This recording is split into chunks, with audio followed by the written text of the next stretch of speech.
যে epic card মানে voter ID card যেটা আপনাদের সবার কাছে আছে, যে voter ID card election commission আপনাদেরকে দিয়েছে, যে ভোটার আইডি কার্ডের ভিত্তিতে আপনারা সারা জীবন ধরে আপনাদের গণতান্ত্রিক অধিকার প্রয়োগ করেছেন, যেই 11টি ডকুমেন্টের কথা বলা হয়েছে, এই যে নতুন যে এসআইআর মানে special intensive revision election commission করছে, সেই 11টি ডকুমেন্টের মধ্যে এপিক কার্ডের উল্লেখ নেই।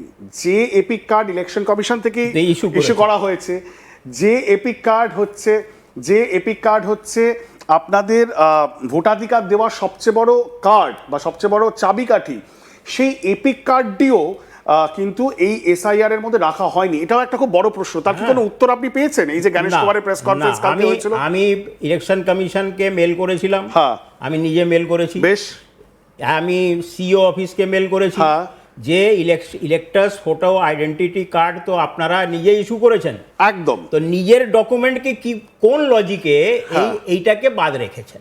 কারণ আধার না হয় ইউএডিআই দিয়েছে, আলাদা একটা আধার, একটা আলাদা অথরিটি ইউএডিআই, তারা আধার দিয়েছে, কিন্তু এপিক কার্ড মানে এপিক কার্ডটা তো সচিত্র পরিচয়পত্র, সেটা তো ইলেকশন কমিশনই দিয়েছে ভারতীয় নাগরিক, এবং ওই ভোটার কার্ড বা এপিক কার্ড বা যাই নাম বলি না কেন, সেই ভোটার কার্ড দিয়ে আমি জাস্ট 1.5 বছর আগে এপ্রিল মে মাসে 2024 সালে লোকসভা ইলেকশন আমি ভোট দিয়েছি। আমিও দিয়েছি গত বছর, সবাই দিয়েছে, ওটার ভিত্তিতেই ভোট দিয়েছি।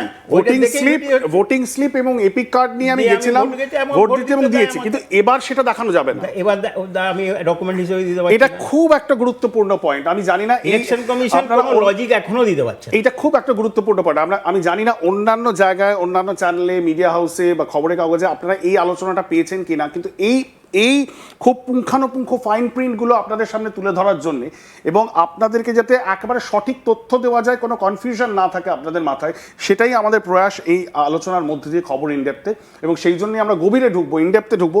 কিন্তু তার আগে শোনাই যে অমিত শাহ স্বরাষ্ট্রমন্ত্রী, যার কথা বললাম, তিনি মাত্র কয়েক সপ্তাহ আগে বিহারে তিনি এই কথাটা বলেছেন। কি বলেছেন এসআইআর সম্বন্ধে বলবো এবং তারপর আলোচনায় আসবো, শোনাবো। बंगाल, जहां पर मुझे पता है कि आपके अंदर ये कामना है कि वहां पर भी एक दिन बीजेपी की सरकार, ममता बनर्जी अभी से ललकार रही हैं कि अगर यहां पर आपने एसआईआर या कुछ किया तो लोग सड़कों पर उतर जाएंगे, आपके खिलाफ दंगे हो जाएंगे। ऐसा बिहार में भी कहते थे, क्या हुआ? सब पर्चे डाल दिए और चुनाव भी हो जाएगा, बंगाल में भी हो जाएगा। सवाल डेमोग्राफी चेंज का है। आपने भी कई बार भाषणों में इसकी चर्चा की है, प्रधानमंत्री ने भी लाल किले के प्राचीर से चर्चा की घुसपैठियों की। अब इसमें क्या तरीका है, आप इसको कैसे आगे ले जाने की सोच रहे हैं? इसमें क्या आपका बड़ा, कैसे सख्त कार्रवाई करेंगे कि भाई नहीं ये इतने घुसपैठी, अब तो हम इनको अवैध घुसपैठियों को बाहर भेजेंगे? देखिए, हमने बहुत स्पष्टता से देश की जनता के सामने हमारे विचार रखेंगे।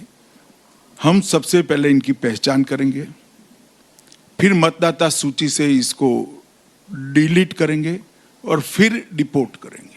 डिटेक्ट, डिलीट, डिपोर्ट जो आप कहते हैं, ये हमारा पार्टी का तय एजेंडा है और इसमें किसी को कंफ्यूजन रखने की जरूरत नहीं। बांग्लादेश वापस भेजेंगे उनको? कहाँ भेजेंगे, कैसे भेजेंगे, आप देखते रहना, ढूंढते भी रहना। अगला मुद्दा जो हम जी उनकी पहचान भी करेंगे, उनको डिलीट भी करेंगे और इनको डिपोर्ट भी करेंगे। अगला আমার মনে হয় না এই বক্তব্য স্বরাষ্ট্রমন্ত্রী শোনার পর কারোর মনে কোনো রকম ভুল ধারণা থাকার কথা। যে দল এই মুহূর্তে কেন্দ্রে ক্ষমতায় রয়েছে বিজেপি, এবং তার স্বরাষ্ট্রমন্ত্রী স্পষ্ট করে দিচ্ছেন, এবং তিনি কিন্তু এই এসআইআর মানে স্পেশাল ইন্টেন্সিভ রিভিশনের সাথে একই সুরে তিনি ডিটেক্ট, ডিলিট এবং ডিপোর্টের কথা বলছেন। যে কারণে বিরোধীরা এই মুহূর্তে বলছেন, রাজ্যে তৃণমূল কংগ্রেস এবং ওখানে ইন্ডিয়া জোটের প্রতিনিধিরা তারাও বলছেন যে এটা কি তার মানে ব্যাকডোরে এনআরসি, মানে ভোটার লিস্ট সংশোধনী হবে, মৃত ভোটাররা যারা রয়েছেন এই 2 দশকের মধ্যে তাদেরকে ছাঁটাই করা হবে, খুব স্বভাবতই সেটা সারা বছর হতেও থাকে, সেটা ভালো করে হবে এবং একটা স্বচ্ছ ভোটার লিস্টই নির্বাচন হবে, এটা খুব স্বাভাবিক একটা বিষয়। কিন্তু সেটার মধ্যে, সেটার সাথে নাগরিকত্বর মানে প্রমাণ খোঁজা, এবং সেই এক্সারসাইজটা তো এনআরসির কাজ, যেটা আসামে হয়েছে। এবং মজার বিষয় হলো আসামে খুব অনেক পয়সা খরচা করে সেই এনআরসির কাজটা হওয়ার পরেও সেই এনআরসিকে অ্যাকসেপ্ট করা হয়নি। আবিদ সাহেব, কুইকলি আমি জানার চেষ্টা করবো যে আপনি এটাই বলছিলেন যে 2002-তে যেটা হয়েছে আর 2025-এ যেটা হবে তার মধ্যে 3টে ফারাক আপনি বলেছেন। এক, কোনো নথি চাওয়া হয়নি, এবার নথি চাওয়া হচ্ছে। কোনো ফর্ম ফিল আপ তখন করা হয়নি, এবার ফর্ম ফিল আপ করা হচ্ছে। এবার আপনি বলছেন যে স্পিরিট বা এম বা কি উদ্দেশ্যে করা হয়েছে। আপনি বললেন যে ইলেকশন কমিশনের যে ম্যান্ডেট, কনস্টিটিউশনাল ম্যান্ডেট হলো বেশি মানুষকে ভোটাধিকারের আওতায় আনা, এবং অবশ্যই ভেজাল যেখানে থাকবে, মৃত বা যারা এদিক ওদিক চলে গেছে শিফটেড, তাদেরটা ঠিক করা। কিন্তু এখানে কি এমটা তার মানে এই হচ্ছে যে এই যে বারবার বলা হচ্ছে বিদেশি, রোহিঙ্গা, ইনফিল্ট্রেটার, ঘুষপেটিয়া, এই যে এতগুলো জিনিসকে জুড়ে দেওয়া হচ্ছে, কোথাও গিয়ে তখন ক্রিটিসিজম আসছে যে এটা একটা, তাহলে কি এটা একটা বেসিক্যালি এনআরসি হচ্ছে কিন্তু অন্য নামে? 3টে কথা শোনা গেল, যে ডিটেক্ট, ডিলিট, ডিপোর্ট, আমরা শুনলাম এখন। উনি নিজেই বললেন। হ্যাঁ, ইলেকশন কমিশন যখন 24শে জুন বিহারের যে নোটিফিকেশন করেছিল, সেখানে একটা পয়েন্ট 12 নম্বর বা 13 নম্বর পয়েন্টে যদি দেখা যায়, কথাটা ঠিক, স্পিরিটটা কিন্তু এই কথাটাই ওখানে বলেছে, হয়তো শব্দটা আলাদা। ইলেকশন কমিশন প্রথম দুটো ফার্স্ট ডিলিট যদি বলছেন, ডিলিট নিয়ে কোনো সমস্যা নেই, যারা মৃত ব্যক্তি তারা যে ডিলিট হবে এটা খুব স্বাভাবিক। আমি ওখানে আসছি, কিন্তু রিপোর্ট যখন হচ্ছে, ফার্স্ট কথাটা ডিটেক্ট আর ডিপোর্ট, এই দুটো কাজ ইলেকশন কমিশনের কাজ নয়। এক্স্যাক্টলি, ইলেকশনের কমিশনের কাজ হচ্ছে ডিলিট করা। ডেড, হ্যাঁ, আমার বাড়িতে আমার বাবা মারা গেছেন, আমি গিয়ে বলবো যে বাবা মারা গেছেন, আমি তার কি কোনো মেকানিজম ইলেকশন কমিশন আছে? না, ইলেকশন কমিশনের কি কোনো মেকানিজম আছে ডিটেক্ট করার ইললিগাল সিটিজেন?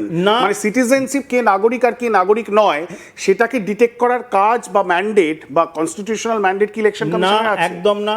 ইলেকশন কমিশন যে কাজটা করে সেটা আর্টিকেল 324, 25 এবং 26-এ করে, এবং এইখানে কোথাও বলা নেই মানে রিপ্রেজেন্টেশন অফ পিপলস অ্যাক্ট, না, কনস্টিটিউশন অফ ইন্ডিয়ার আর্টিকেল 324, 25, 26, এর সঙ্গে রিপ্রেজেন্টেশন অফ পিপলস অ্যাক্ট আছে, ইলেকট্রাল রেজিস্ট্রেশন রুলস আছে, এসব দিয়ে কোথাও কিন্তু বলা নেই যে সিটিজেনশিপ ডিটেক্ট করবে। আমি তাহলে কি এটা বকলমে কি হচ্ছে? সিটিজেনশিপ ডিটেক্ট করাই তো হচ্ছে, সিটিজেনশিপ ডিটেক্ট করাই হচ্ছে, ইনডাইরেক্টলি তাই হচ্ছে, কিন্তু ইলেকশন কমিশন সেটা নিজে বলছে না, কিন্তু করার চেষ্টা কিন্তু তাই করছে। বেশ, আমি আপনাকে এই যে হোল্ড ইউর থট, আমি এই জায়গাটাই আপনাকে থামাচ্ছি।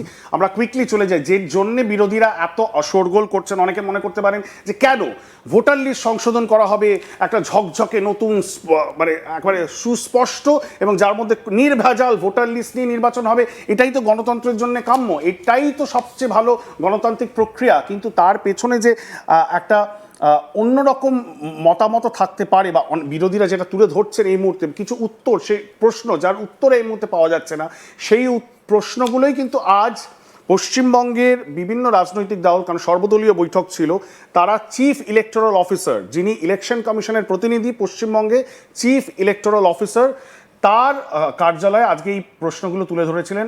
অনির্বাণ রয়েছে আমাদের সাথে। অনির্বাণ